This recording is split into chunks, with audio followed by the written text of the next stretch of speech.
De la higuera aprendan la parábola. Cuando ya su rama está tierna y brotan las hojas, saben que el verano está cerca.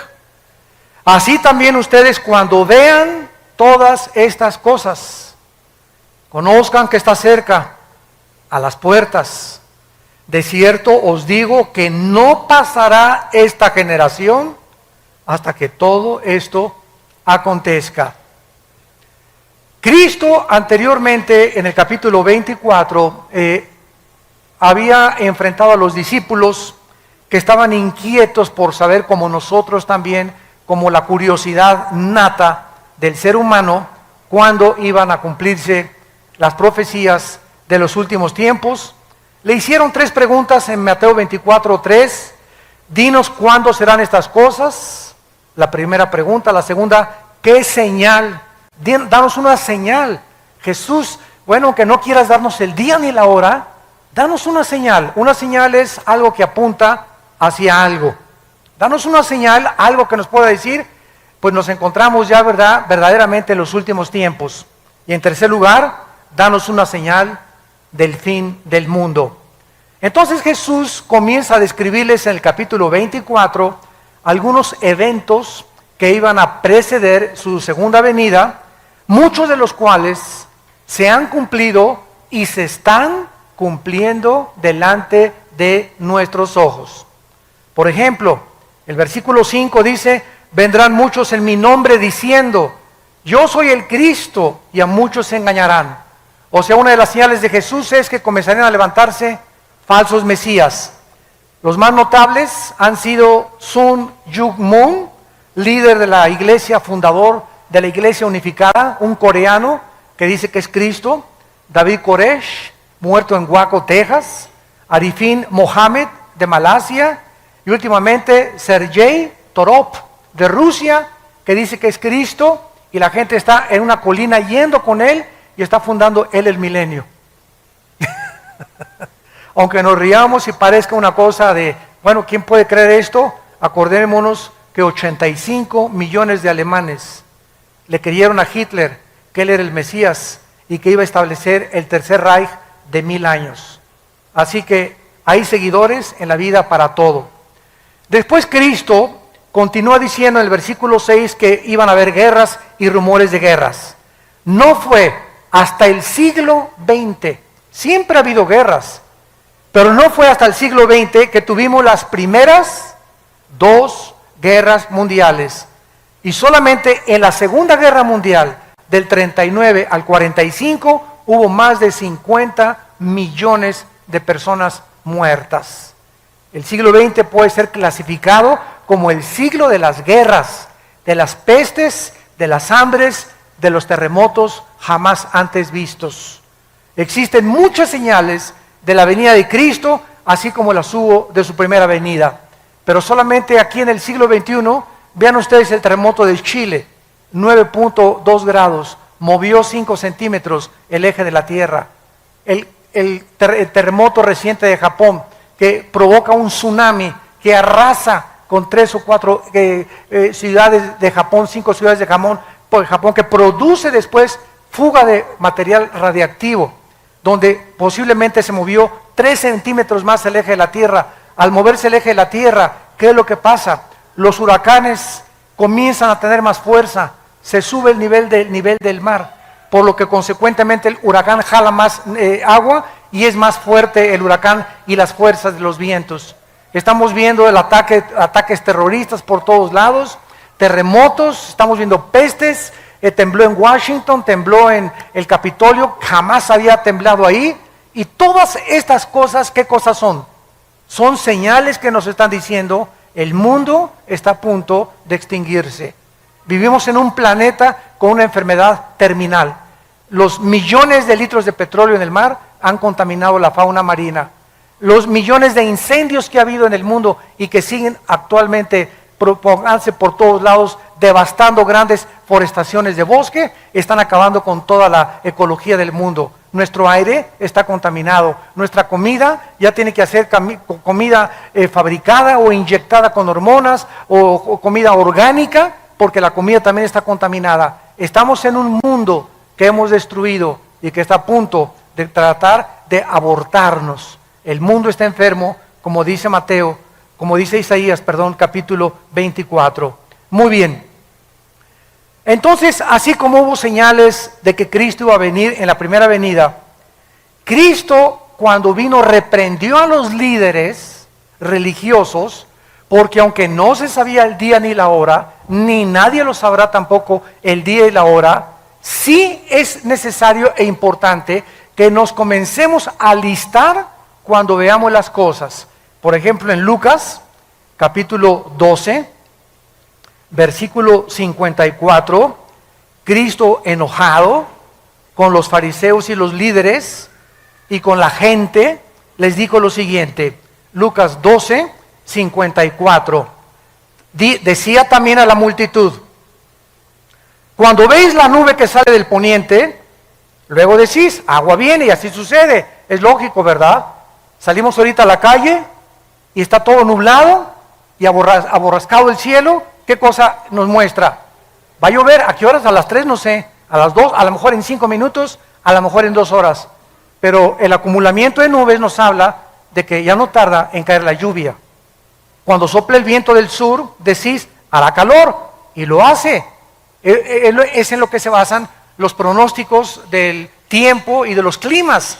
¿Cómo pueden saber que la semana que entra va a haber 75 grados de temperatura, o 25 en Acapulco y 32 en Cancún, etcétera, etcétera? ¿Cómo lo hacen? Midiendo con los satélites y el calor, el tiempo, el calor, la precipitación y la velocidad, etcétera, etcétera. Todo eso les hace hacer pronósticos que, aunque no son 100% exactos, por lo menos dicen, pasado mañana va a llover, o va a haber un calor tremendo la semana que entra, etcétera, etcétera.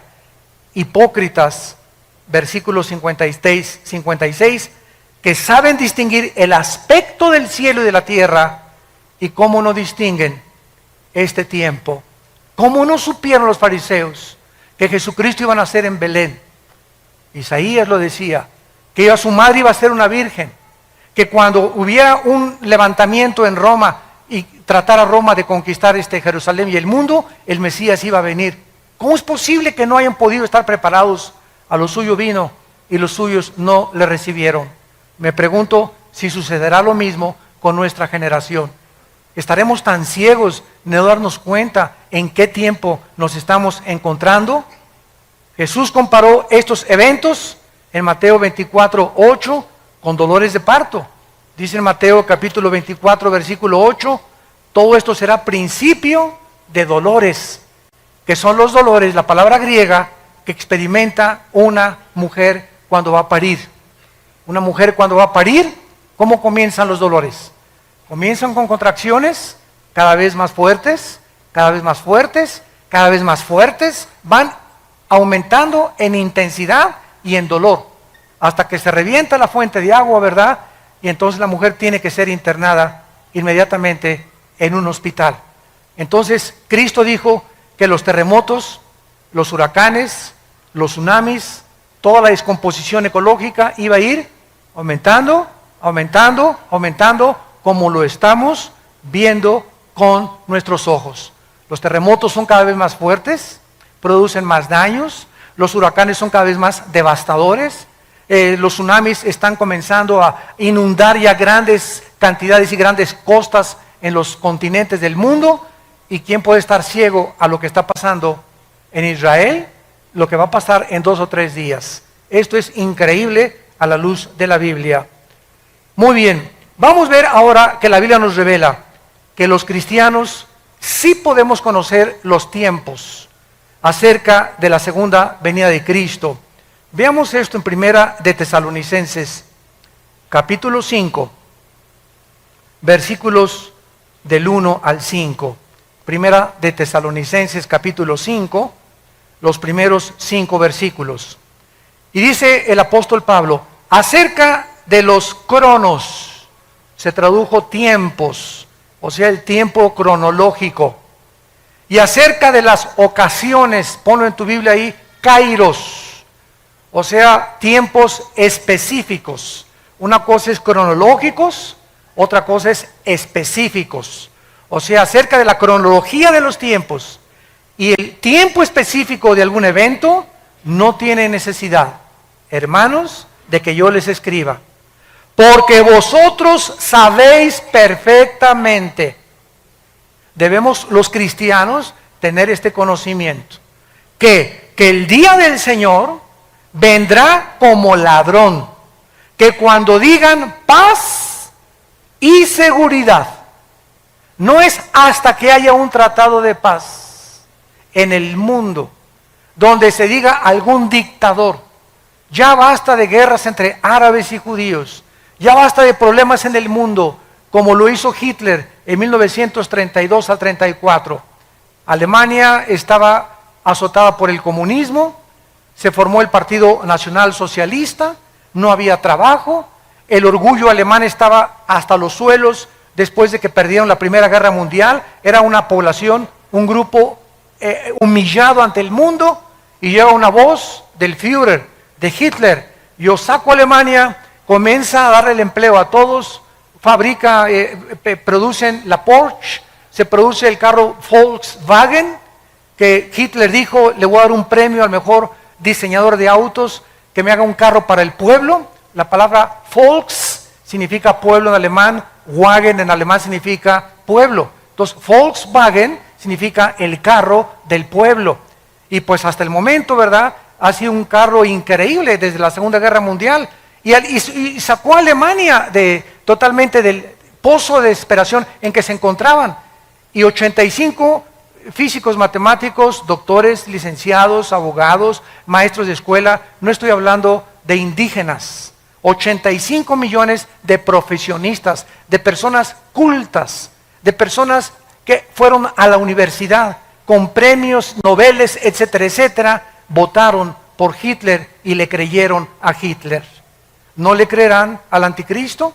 Cuando el anticristo va a hacer señales sobrenaturales, lo van a tomar como un extraterrestre al anticristo, va a hacer llover fuego del cielo, va a hacer que su imagen aparezca de repente por todos lados, van a creer que realmente los extraterrestres ya aterrizaron en la tierra y van a traer la época del acuario que el diablo ha promovido en el mundo desde hace muchos años. Entonces dice el apóstol Pablo, versículo 3, cuando digan paz y seguridad, vendrá destrucción repentina como los dolores a la mujer encinta y no escaparán. Escuchen con atención lo que dice Pablo.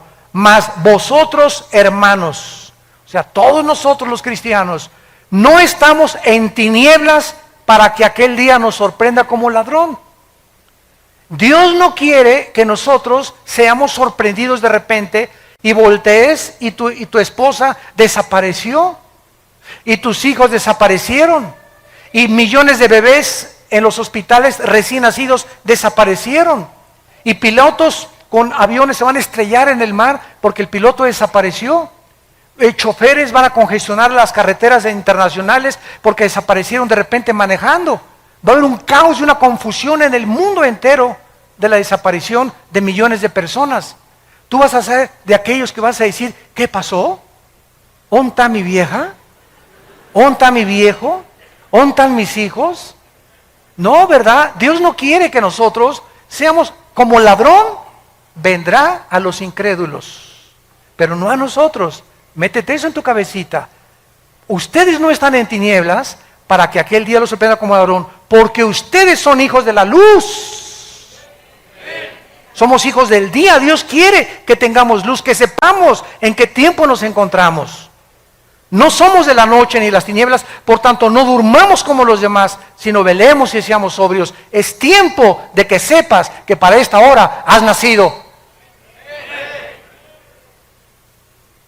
Es tiempo de los guerreros de Dios. Es tiempo de tomar la bandera de la verdad y decir: ¿de qué camiseta te pones? ¿De Chivas o América? Te imagínate una persona que llega al estadio con la camiseta Chivas aquí y América abajo. Oye, por favor, no, yo soy de los dos. Nadie puede ser así. ¿Eres o no eres de uno o del otro? Báñate. O imagínese Barcelona y Real Madrid, ¿no? O, por favor. Cristiano y mundial. No puedes. Es tiempo que nosotros decidamos verdaderamente que para esta hora hemos nacido, para levantar la bandera de la verdad, para predicar a Cristo, para seguirlo, para velar, para guardar nuestros corazones, a nuestros amigos, ganarlos para Cristo, hablarles de Cristo. ¿Por qué? Porque en cualquier momento podemos desaparecer, en cualquier momento puede venir Cristo por nosotros. Muy bien, todo lo dicho anteriormente fue en respuesta a la pregunta, ¿qué señal habrá de tu venida y del fin del siglo? Sin embargo, vamos otra vez a Mateo 24, a nuestro pasaje, versículo 32 y 34, que vamos a examinar con lupa. Sin embargo, la señal más importante, síganme con mucho cuidado, más que los terremotos, más que las pestes, más que las hambres, más que cualquier otra cosa, la señal más importante, el termómetro de Dios se encuentra en la nación de Israel. Israel es el termómetro de Dios. Dios escogió un puntito insignificante en el Medio Oriente, comparado con las 22 multimillonarias naciones árabes que rodean a Israel. Un puntito insignificante. Los judíos no son mejores que los mexicanos, ni que los árabes, ni que los palestinos, ni que los rusos. Dios en su soberanía escogió solamente un punto geográfico para que ahí se centraran las principales profecías de la historia. Para que de ese punto geográfico saliera la Biblia. Para que de ese puntito geográfico naciera el Mesías, el Hijo de Dios. Y si hubiera escogido México, los ingleses hubieran dicho, ¿y por qué no nosotros? Y si hubieran escogido a Francia, ¿y por qué no los alemanes? La cuestión es que a Dios le dio la gana, no te iba a preguntar a ti ni a mí, a escoger un punto geográfico y una nación, y Él escogió Israel. ¿Y quién va a contradecir a Dios? ¿Por qué escogiste Israel? Vuelvo a repetir, no fue porque fueran mejores, porque se los dijo en Deuteronomio 7, sino porque los amé y porque quiero que mis profecías se cumplan a través de ustedes. Entonces Dios escoge Israel y desde 1948, 14 de mayo de 1948, el Estado libre, independiente y soberano de Israel, ante los ojos estupefactos del mundo entero, se constituye como una nación en un día. Cumpliendo la profecía de Isaías 66, ¿podrá nacer una nación en un día? Pues ha sido Israel la única de la historia. Este es importante porque tenemos que preguntar dos preguntas para contestar nuestro pasaje. Número uno, ¿quién representa la higuera? Porque dice el pasaje, Mateo 24:32, de la higuera aprendan la parábola. Cuando su rama está tierna y brotan las hojas, sepan que el verano está cerca. Y la segunda pregunta que tenemos que contestar es, ¿cuánto tiempo involucra una generación? Si podemos descifrar estas dos claves, ¿quién es la higuera y cuántos años constituyen una generación a los ojos de Dios en la Biblia? Tenemos bastante información para darnos cuenta que nos encontramos en esa generación, que no pasará hasta que todo acontezca. Sigamos leyendo y sigamos estudiando.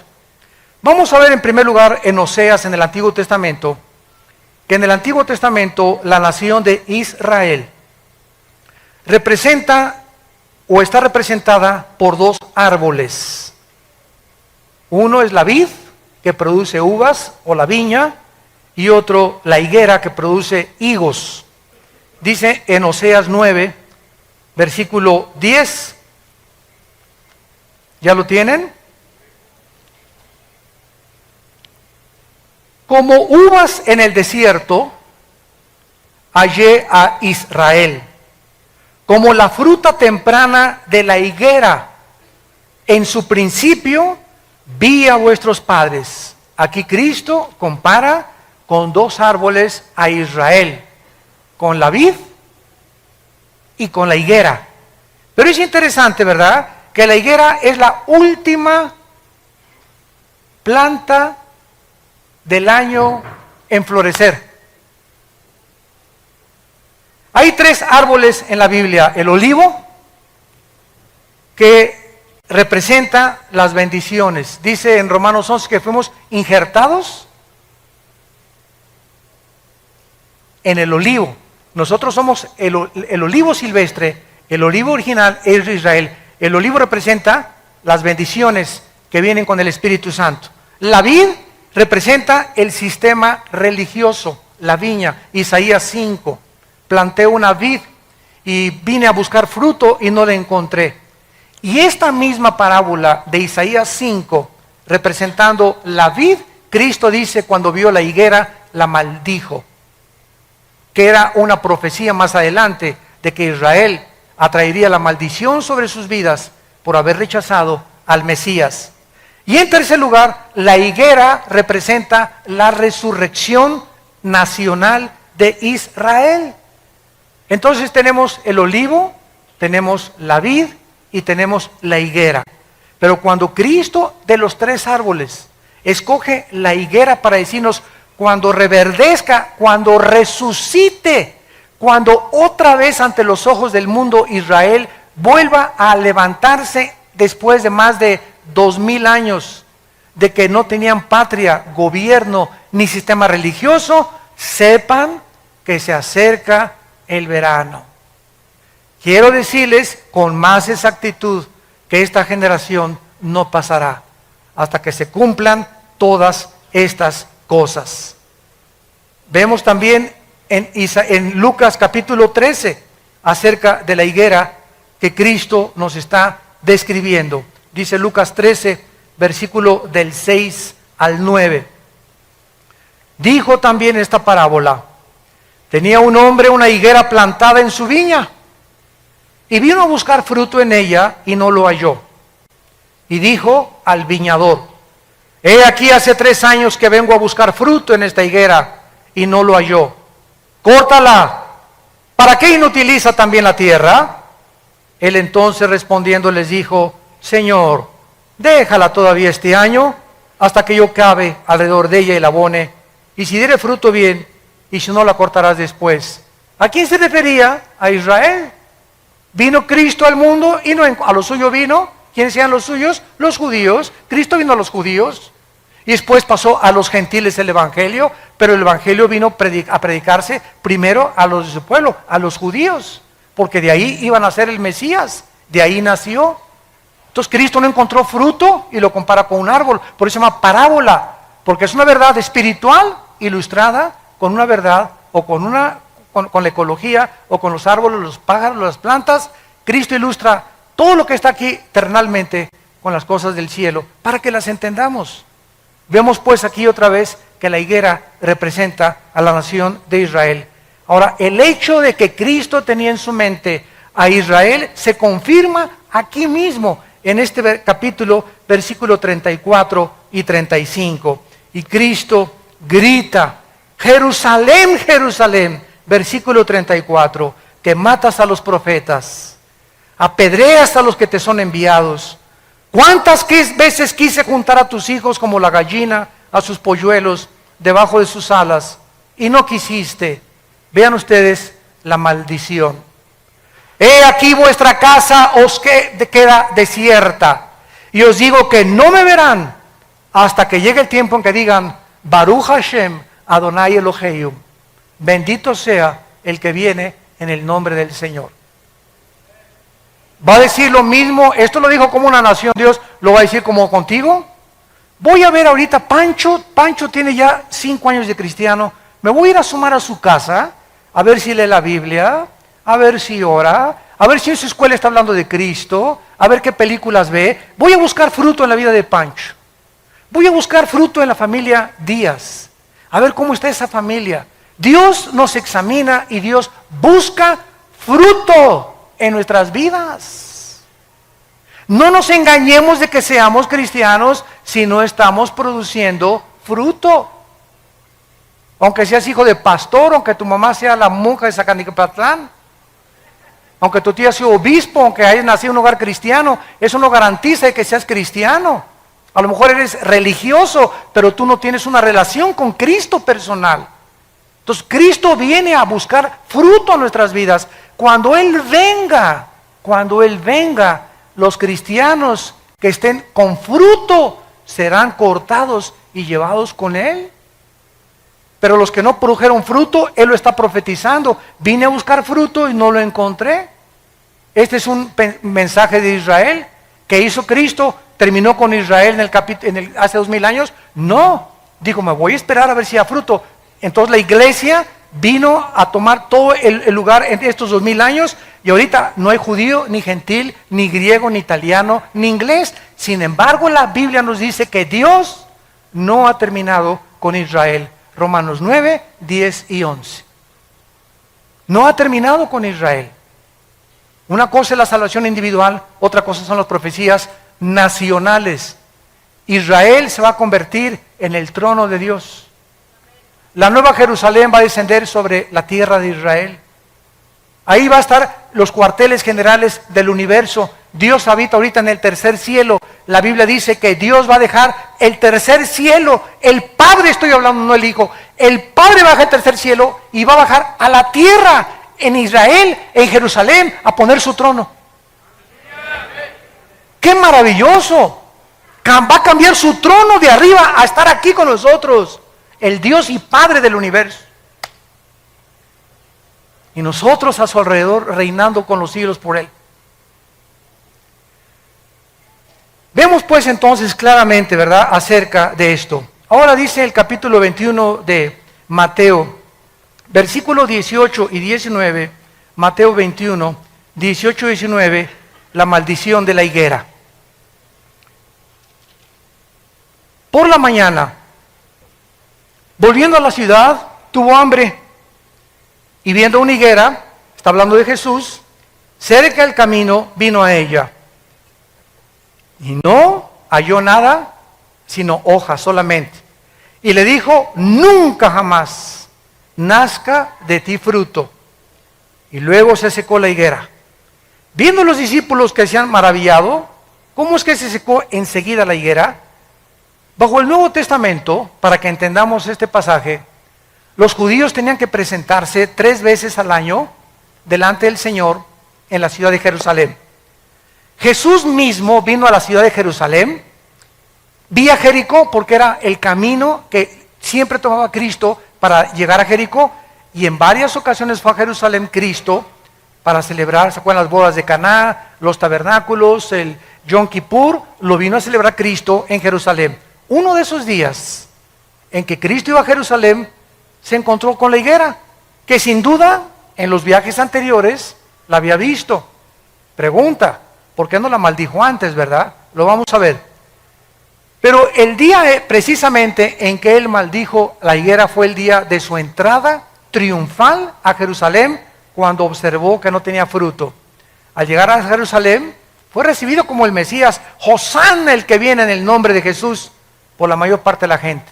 En la tarde, se dirige a Betania, a la casa de Marta, de María y de Lázaro, a pasar la noche, porque venía camino a Jericó, y al regresar al día siguiente a Jerusalén, fue cuando él se detiene y maldice la higuera. Ya vimos que la higuera representa, sin ningún lugar a dudas, a Israel. Y esta acción de maldecir la higuera, porque no tenía fruto, vemos realmente que es una señal profética de que tampoco había encontrado fruto en la nación de Israel. Y cuando a Cristo lo crucifican, y cuando Pilato le dice a la gente, ¿a quién quieren escoger? Suelta a Barrabás, crucifícale. Pilato les dijo, la sangre sea sobre sus cabezas. Y el pueblo de Israel dijo estas palabras, que la sangre del Mesías sea sobre nosotros. Y en 2000 años no ha habido un grupo étnico como Israel expulsado de la mayor parte de las naciones. Simplemente el holocausto en 1943, 44, 45 de Hitler, donde más de 6 millones de judíos fueron matados de hambre y en las cámaras de los gases, cómo los han odiado, cómo ahorita estamos en el siglo XXI y el mundo los odia, los árabes no los quieren aceptar. ahorita hay 120 naciones. De las 200 naciones que tenemos en el globo terráqueo, 120 están votando contra el Estado de Israel. La única nación que lo ha defendido ha sido Estados Unidos. ¿Por qué Estados Unidos desde la Segunda Guerra Mundial, señores sociólogos, historiadores, comunistas y ateos que nos visitan y que nos ven por la televisión, pregúntate por qué Estados Unidos ha sido bendecido? ¿Por qué le tienes tanta envidia a Estados Unidos? El mejor país vestido, donde mejores empleos ha habido, donde a la gente se le reconoce lo que sabe, con el mejor ejército, el mejor sistema político que hay ahorita en el mundo, donde más o menos hay justicia mejor que en otros países. Ha detenido el comunismo, el fascismo, el nazismo. Si no fuera por Estados Unidos, aunque ahorita está hundiéndose, todo el mundo quiere Estados Unidos. Nadie se quiere ir a Rusia, nadie se quiere ir a la China, a México menos ahorita. ¿Por qué Estados Unidos es la nación del sueño americano? Hasta hace algunos años, porque ya no es igual, ya se acabó todo eso, porque ya los últimos presidentes han apostatado y han entregado a Estados Unidos en manos de los árabes y han traicionado a Israel desde el presidente Clinton. ¿Por qué? Porque los árabes tienen el 65% de la producción petrolera del mundo entero. Y ahorita el presidente Obama, si no se alinea con las naciones árabes, le cortan el petróleo a Estados Unidos, y Estados Unidos consume el 50% del petróleo de toda la producción del mundo entero. Después de Estados Unidos sigue China, Japón y Alemania. Pero Estados Unidos consume la mitad del petróleo que se produce en el mundo. Así que por eso hundirían totalmente sin petróleo igual a Europa si los árabes no acceden Occidente a que el Estado palestino sea reconocido, quitarles Jerusalén y que puedan los judíos devolver los territorios que ganaron en la guerra. Todo está exactamente como la Biblia lo dice.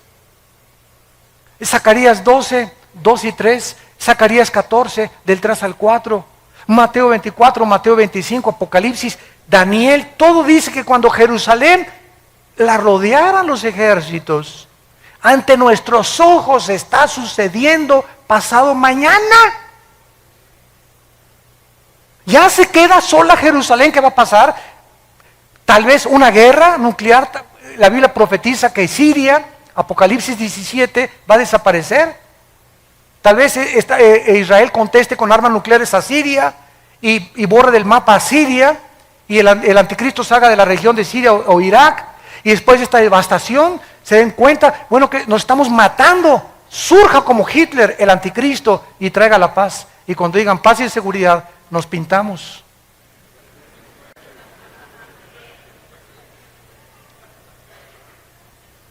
Todo está sucediendo exactamente como la Biblia lo determinó.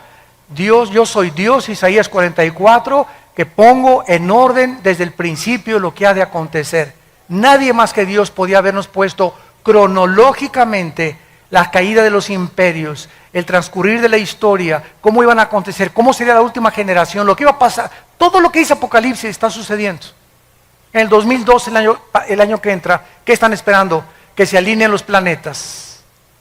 Que el satélite Alien, ahorita que dicen que es un planeta, cuando se alineó con el Sol, tembló en Chile. Cuando se alineó con el Sol, este planeta, tembló en Japón. Ahora esperan que en el 2012 se alinee otra vez con el Sol y tal vez vengan ahora sí radiaciones solares, ya no hay ozono que nos proteja, y comienza el mundo a ser convulsionado, comienzan los tsunamis a inundar Hawái, Acapulco, Cancún, las costas, la costa mediterránea, Francia, etcétera, etcétera, desfalleciendo los hombres por las cosas que sucederán, confundida la gente por el bramido de las olas y del mar, por los terremotos, y toda la gente buscando una luz, y nosotros somos en esta generación la luz.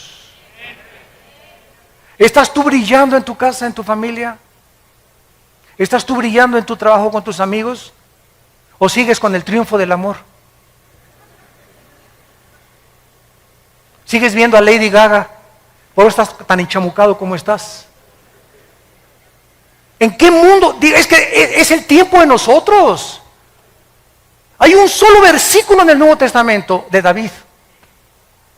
Un solo versículo de David en Hechos. ¿Saben lo que dice la Biblia de David? El Espíritu Santo, ¿cómo resumió la vida de David? Dicen Hechos, y David sirvió a su generación. Es todo lo que se dice de David. ¿Cuál es ahorita es la generación de nosotros? Desde que tú naciste es tu generación. ¿Qué estás haciendo por tu generación? Los años así pasan. Y no te has decidido todavía a hablar de Jesús, a entregar tus bienes a Jesús, a seguir a Jesucristo, a hablar de Cristo, a santificar tu vida, a limpiar tu vida sexualmente.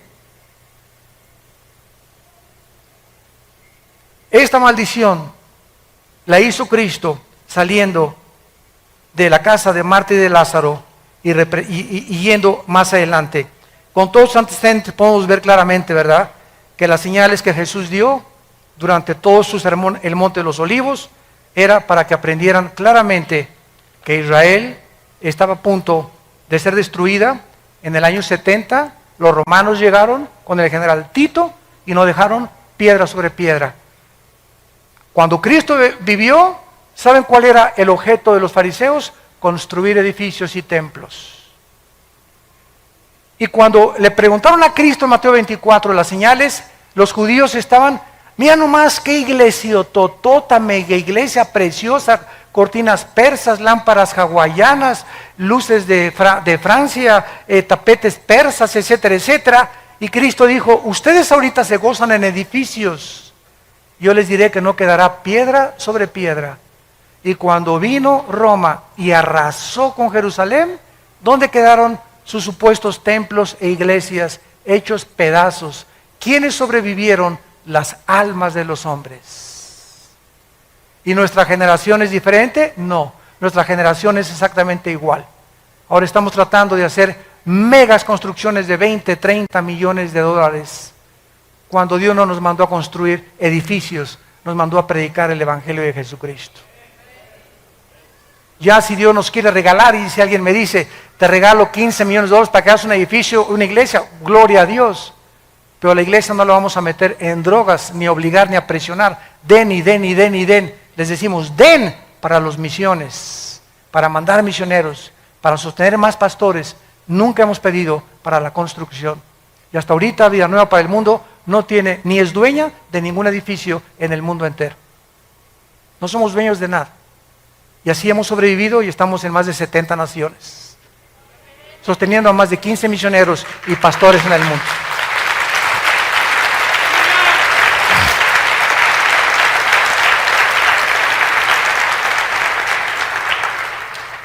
Los judíos pues fueron dispersados a los 4 confines de la tierra, quedaron por tierra cerca de más de 2000 años. Además la maldición se aplicó a la tierra, porque cuando regresaron en el 48 los judíos, era un desierto Israel, era un desierto. Los palestinos dicen que era tierra de ellos. Esto es la mentira más grande del mundo. Durante 3000 años Israel estuvo en Israel. Claro que había árabes cuando regresaron ellos, pero era un desierto Israel. No había un solo árbol, porque la maldición cayó sobre la nación y sobre la tierra. ¿Se acuerdan del Antiguo Testamento? El pecado hacía que Dios detuviera las lluvias y maldijera la tierra.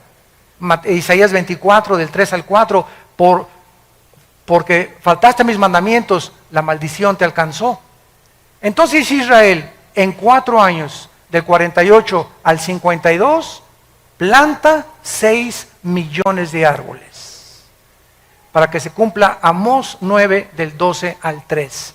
Los plantaré sobre su tierra, plantarán viñas y verán el fruto de ellas. Esto es además no solamente contra la tierra, porque hasta el siglo XX los judíos regresan a su tierra en 1948, y del 48 a nuestros días comienza a llover en Israel. Comenzaron las lluvias de 1948 a nuestros días. De esta manera, después de tantos siglos, tanto como se profetizó, Israel se convierte en el 48. Entonces ahora podemos saber que el año 48 es el patrón con el cual podemos medir una generación. Ahora, ¿cuánto es una generación? ¿50 años? ¿60? ¿70? ¿U 80 años? Vamos a meternos a ver ahora algo más acerca del florecimiento de Israel. Muy bien. Esta profecía que acabamos de leer, cuando la higuera reverdezca, no pasará una generación, nos vuelve a decir que cuando Israel floreciera, cuando resucitara Israel, comenzáramos a contar los últimos días, desde 1948, y saber que la segunda venida del Señor está cerca. En 1948, el reloj profético de Dios comenzó, tic, tic, tic, tic, tic, tic, la cuenta regresiva. Ahorita me llegan correos donde me dicen, faltan 6 horas para el 20 de septiembre para que se determine el Estado palestino. Faltan 5 horas con 40 minutos desde que se dictaminó que pasado mañana las Naciones Unidas van a tratar de sacar a los judíos de los territorios ocupados. Comenzó el reloj profético de los judíos acerca de lo que va a suceder. Pero el reloj profético de nosotros comenzó en 1948, el 14 de mayo. Tic, tic, tic, tic. Se había apagado durante 2000 años el reloj de Dios. En cuanto Israel regresa, no podía nadie profetizar que nos encontrábamos en los últimos tiempos.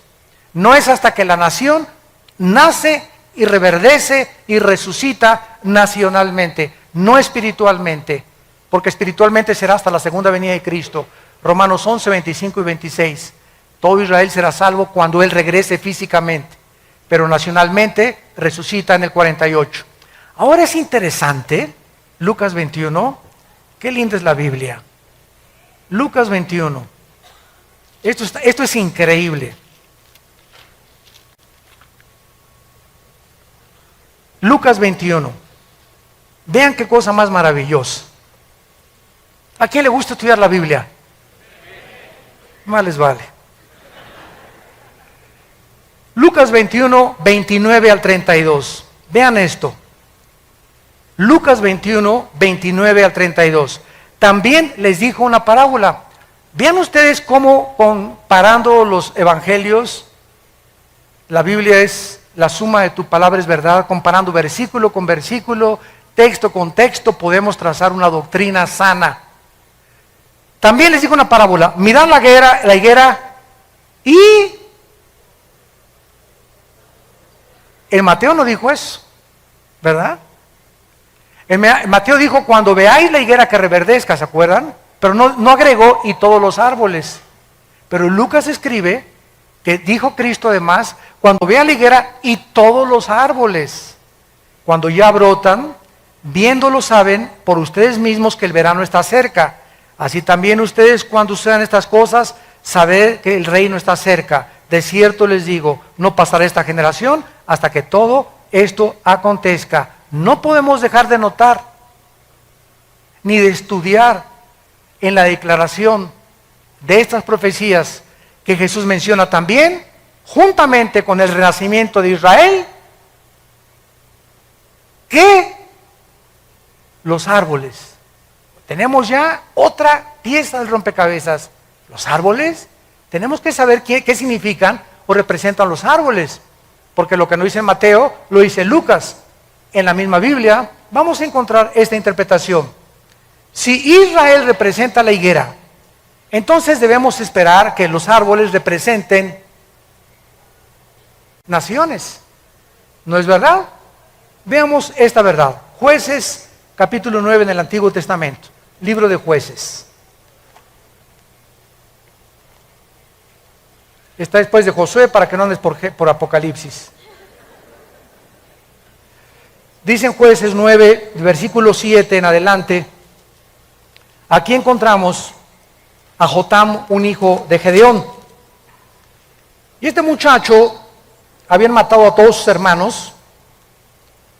Y entonces se dirige a una banda de terroristas que se llamaban los de Siquem.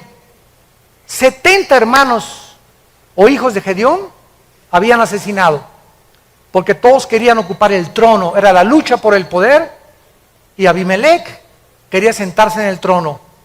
Entonces, este muchacho les cuenta una historia, una parábola, y vean ustedes qué usa para representar los gobiernos o las naciones. Dice el versículo 7, cuando le dijeron a Jotam, se puso en el monte de Gerizim, alzando su voz clamó y les dijo, óigame varones, y así fue oída, así os oiga Dios. Fueron una vez los árboles a elegir rey, y dijeron al olivo, reina sobre nosotros. Aquí se usa a los árboles como personas para nombrar a un rey, y el olivo representa un árbol que querían poner como un gobernante. El olivo dijo, no puedo dejarme aceite, versículo 10, le dijeron a la higuera, anda, tú reina sobre nosotros. La higuera respondió, he de dejar mi dulzura y mi buen fruto para ir a ser grande sobre los árboles. Versículo 12, y los fueron con la vid, reina con nosotros. Total que fueron con 3 árboles, la higuera, la vid y el olivo. Los 3 árboles que representan a la nación de Israel. Vemos pues que los árboles representan en Daniel 4 también. Nabucodonosor se le compara con un árbol que va a crecer y que es cortado y que no va a dejar de dar fruto. Con estos ejemplos podemos ver algo extraordinario a la luz de la historia que nos puede ya comprobar realmente qué significan los árboles. Una vez que vemos que los árboles representan personas, gobernantes o naciones, ¿a qué naciones?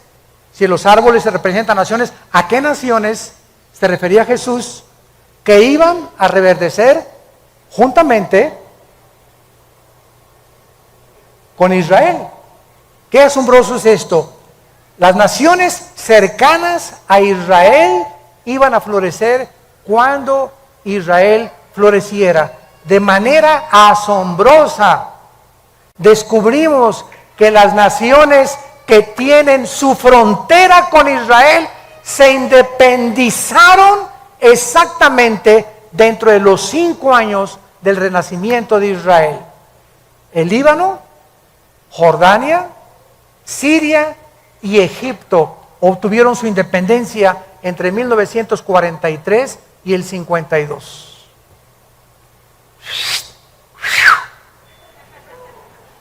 Escuchen esto, todavía falta. Líbano, después de la Primera Guerra Mundial, Francia obtuvo el mandato de Siria, que era la antigua porción del Imperio Otomano o de los persas. Francia superó la región del Líbano en 1920 y en el 43 Líbano florece como nación independiente.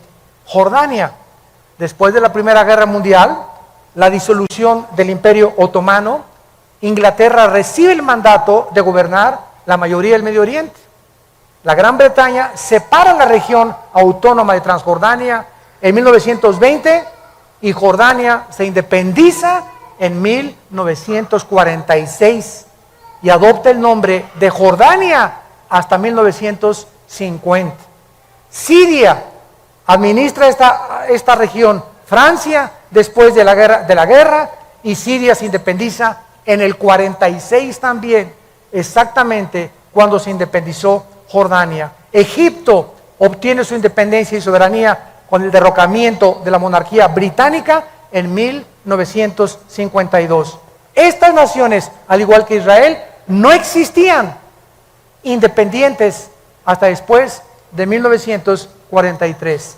Y esto fue simplemente eran parte del Imperio Otomano, parte del Imperio Británico o colonias de Francia. Su nacimiento alrededor de Israel en el 48 nos muestra de manera asombrosa que eran las naciones a las cuales Cristo profetizó, que no es coincidencia que en ese tiempo de 5 años se independizaron todas las naciones que tienen su frontera con Israel. ¿Es la Biblia la palabra de Dios? ¿No es maravilloso que nosotros podamos saber claramente todo lo que está pasando en el mundo? Y terminamos con la generación. La higuera es Israel, las naciones, las que tienen su frontera con Israel, que se independizaron. Ahora tratemos de ver cuánto es una generación a la luz de la Biblia. La palabra generación, dor, en el hebreo. Se tradujo al griego genea, de donde viene la palabra genealogía, de donde viene la palabra genes. Nuestros genes también vienen de ahí. Y esta palabra significa una época o una generación de personas o un periodo particular de vida desde el nacimiento hasta que morimos. Vean ustedes el Salmo 78, versículo 8. Salmo 78, versículo 8.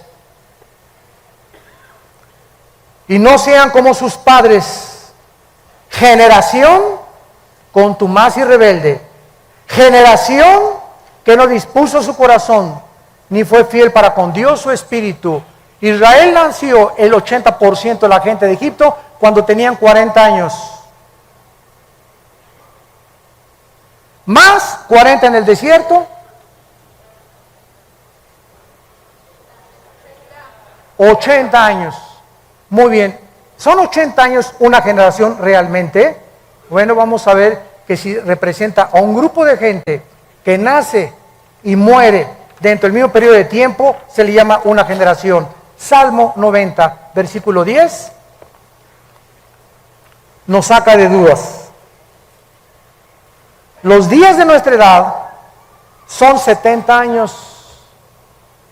En los más robustos, los que no comen papitas ni Coca-Cola, y van a llegar a los 80 años con toda su fortaleza, es molestia y trabajo. Escuchen esto, amados hermanos santos de Dios. De acuerdo al libro de Hechos Mundiales de la CIA, World Factbook, mayo del 2010, el promedio más largo de vida de los seres humanos en el 2009 fue de 84 años en Macao. 84 años fue el promedio más elevado de vida en el 2010. Suiza ocupó el 10º lugar con 80 años de edad. Israel el 12º lugar con 80 años, punto 73. Estados Unidos el 49º lugar con 78 años de edad. Guatemala el 143º con 70 años de edad. La mayor parte de los seres humanos, o sea, de acuerdo a estas estadísticas, el 82.5% vive en un promedio de 60 años. No pasas del sesentón. El 82% de la humanidad no va a pasar de los 60. ¡Qué increíble es esto! Y solo un 9.8% de toda la humanidad alcanza los 80 años de edad. Mi mamá ya la hizo porque tiene 86. Billy Graham tiene casi 96 años ya de edad. Mateo nos provee la clave claramente, ¿verdad? De lo que vive una persona exactamente, son 80 años de acuerdo a la Biblia, en los más robustos. Ahora, 1948 más 80, 2028. ¿Ok? Si es que sé algo de sumar. Si el 2028 más o menos, sin que sepamos el día y la hora, fuera la segunda venida de Cristo, tendríamos que restarle 7 años de la tribulación, ¿no? ¿Cuánto nos da? 2021. O sea, estamos en el 2011. ¿Cuántos años nos quedan?